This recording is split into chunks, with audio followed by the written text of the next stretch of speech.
In this video, I will show you how to retract the rear brake pistons on a 2020 Mercedes-Benz W213 using service mode through the dashboard.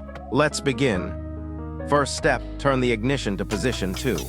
Select neutral gear and release the electronic parking brake. You can do this by pulling the switch towards you.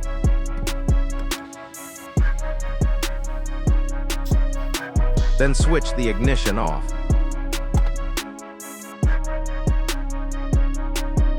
Next step, turn the ignition to position 1. Since this is a left-hand drive vehicle, we will use the buttons on the left side of the steering wheel to navigate through the menu.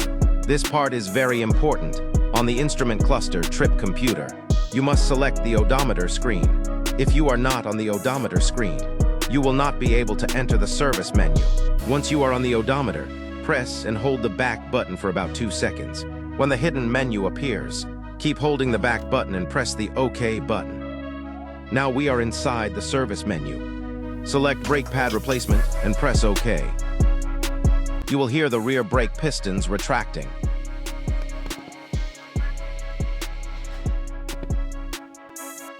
Once the function is completed, turn the ignition off and proceed with your brake pad replacement. By the way, I will make a separate video showing the full brake pad replacement process. After finishing the job, turn the ignition to position 1 and press the back button. You will immediately see a message related to the brake pads.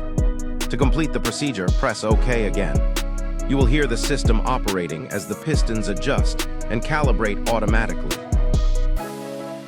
After that, you will get a confirmation message that the function has been completed successfully. Exit the menu. No additional calibration or diagnostic tools are required. The car performs everything automatically. That's it for today.